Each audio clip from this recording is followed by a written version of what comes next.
Hi everyone and welcome to the channel.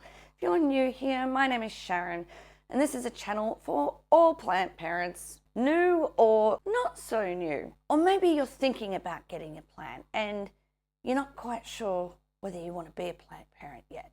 Maybe it's been thrust upon you with a present, you poor thing. But this channel is for you, so consider subscribing. Today we are going to talk about choosing the right size pot for your plant.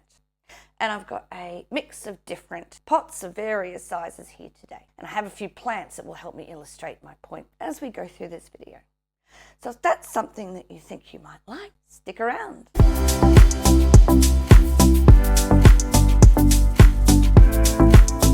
So before I get into the meat and bones of the topic today, I just want to talk about what I'm not going to talk about. Talk about what you're not going to talk about. Okay. This video is not about choosing the right pot for your plant. It's about choosing the right pot size. So I'm not going to get into plastic versus terracotta versus ceramics and the composition of the pot or vessel or whatever you want to call it. You can pot a plant in all sorts of things.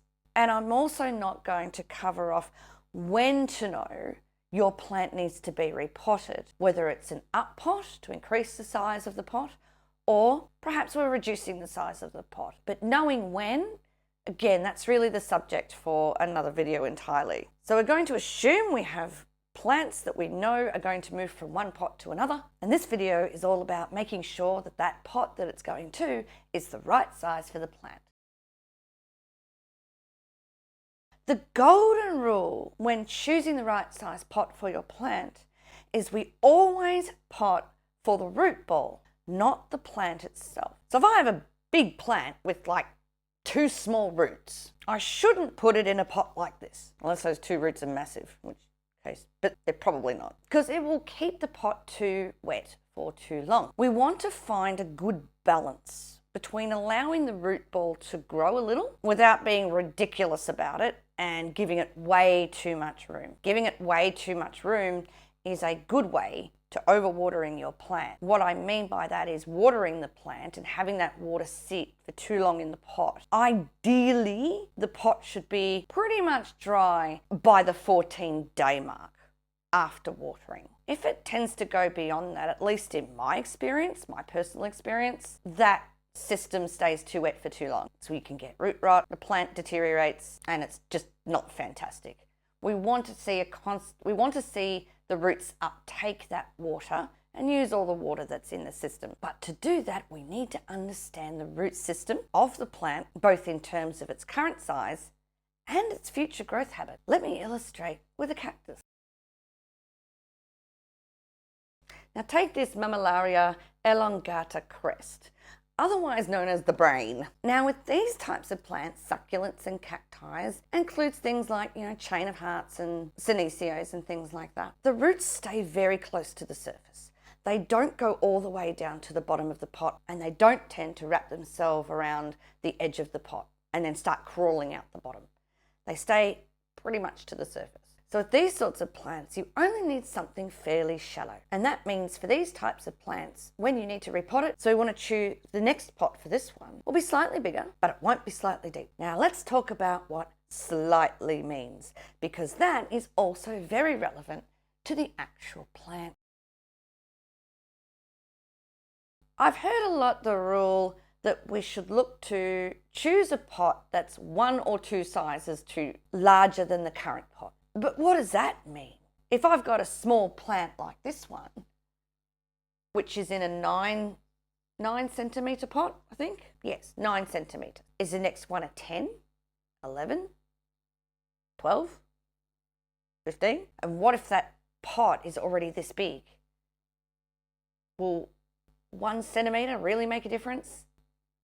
Is it still 1 centimetre bigger? Or is it 5 centimetres bigger, or roughly around an inch or 2? It is very relative. So the guideline that I tend to use, in terms of at least pot width, is for the most part, I will choose a pot that's around 1/3 larger than the current pot. So if I've got a small pot like this, moving a plant from here into something like this straight away, I can fit 2 of these from a width size in here. So that's double this size. That's too big. With this size, again, it's almost 2 of them I could fit in here. So again, this is a bit too big. But if I go for something like that, I've got a little bit of room either side. And that's, roughly a third larger in gap than this pot here. So that seems like a decent upsize. So similarly, if I have a plant in this pot, which is a 10 centimetre pot, going to a 13 centimetre pot, well, in width, that feels pretty good. If I have a look at that, I know that on all sides, my plant is going to have room to expand its roots. This one is also deeper, as we can see here. So the roots are going to be able to grow horizontally and vertically to be able to fill out this pot, but without it being too much of a change. This change, a potentially good one.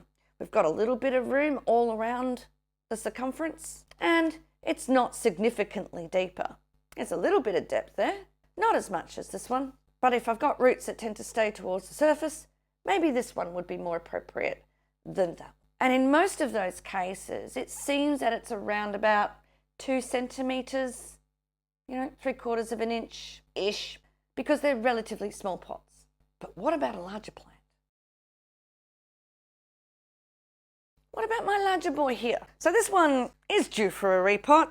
We've got roots for days coming out of the pot. We've got roots that are forming circles and eventually crawling out of the pot. And if we pay attention to the growth of this plant, from our research, I know that this Monstera Thai constellation is a climbing plant. It's a large form Monstera. It's going to get significantly bigger, or it can get significantly bigger, and it's starting to crawl out of this pot. So that is also a factor in knowing where our plant is going in its growth journey. This is a 25 centimetre pot. Would a 26 centimetre pot, would that achieve what we would like to achieve with this plant? One size larger, 26 centimetres. How much more? No. With this root system, it's fast growing, it's quite big and thick. We're going to want to jump up and make sure that this plant, the root system of this plant, has room to move and room to grow, ideally for a couple of years. So in this case, we may want to jump up to 30, 32, maybe even 35 centimetres into its next pot. For a plant like this, with this much sort of vigorous growth that I get from it, a 10 centimetre increase isn't that large. And I happen to have a ruler to illustrate the purpose. So 10 centimetres is roughly here.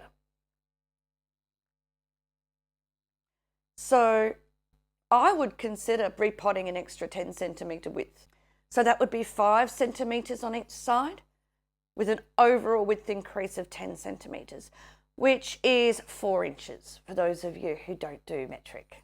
So 4 inches, a couple of inches either side, absolutely appropriate for a plant like this. And I may even want to go significantly larger if I want to put a staking system in the next pot. Now that's something that I will do with this one, because otherwise this is going to crawl from here to Sydney.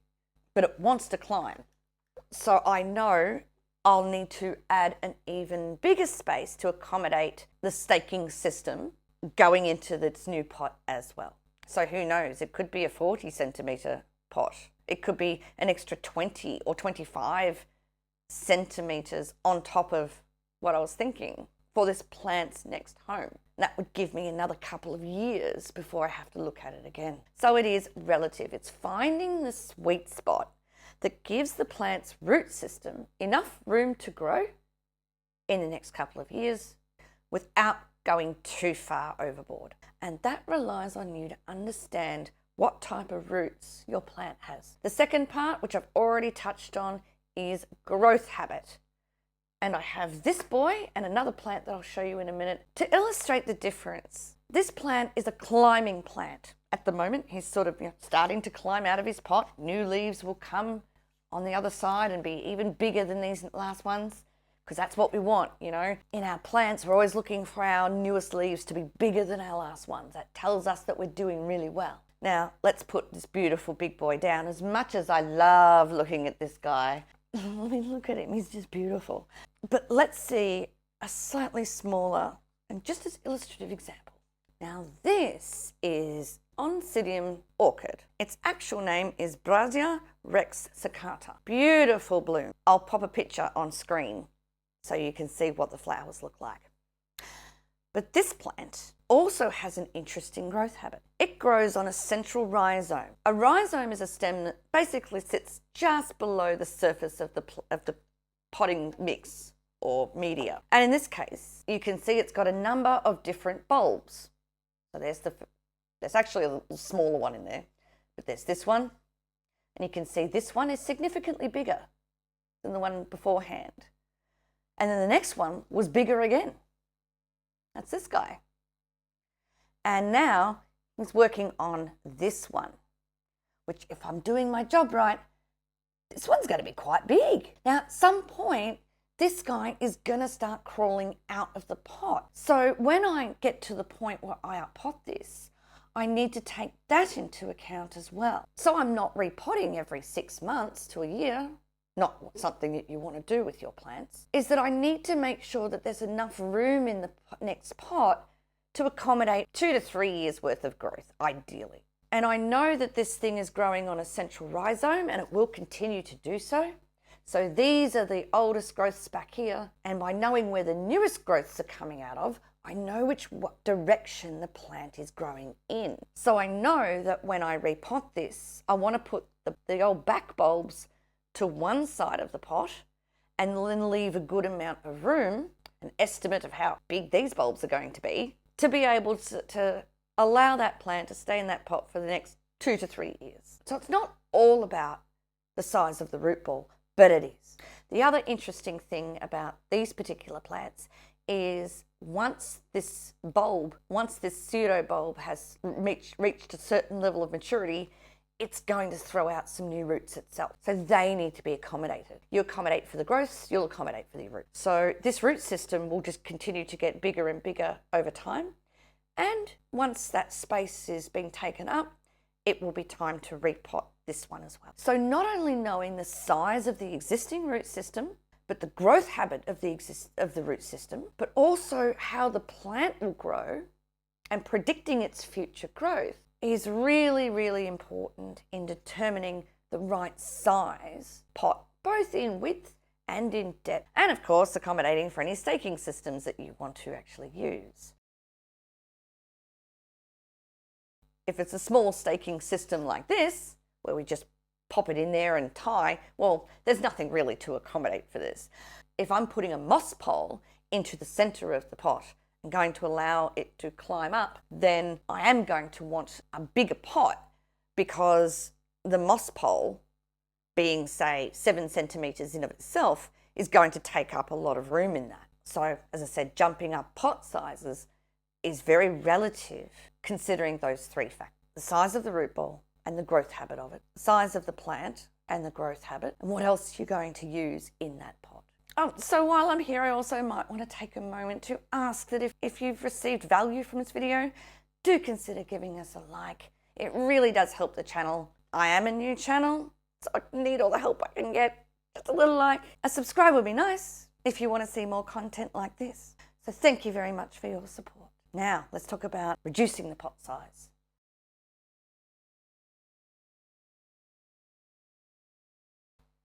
So there's a couple of scenarios as to when you're going to reduce the pot size. Have you ever been in a situation where something got to your plant? Maybe you knocked it and it kind of fell into multiple pieces. Or maybe you didn't knock it, but your cat did. Or whether it's been when it's been decimated by pests or it's gotten root rot. And by the time that you pull it apart and unpot it, throw the bits of the plant away that you can't use anymore, all that's left is like a root or 2 and a tiny little piece of plant that's a shadow of its former self. You know, a bit like Colleen Dillinger. Oh, did I say that? Shouldn't have said that. Ugh. Anyway, I digress. So yeah, by the time you have all that's left of your plant, you don't have much in some of those situations. It also might be the case where you got given a plant, or you got a plant where it was just put in too large a pot. You've done an assessment, you've picked it up, had a look at the roots. There are way too few roots for the size of the pot, as we've just kind of described it today. So imagine it's got 1 or 2 decent roots and it's in something like this.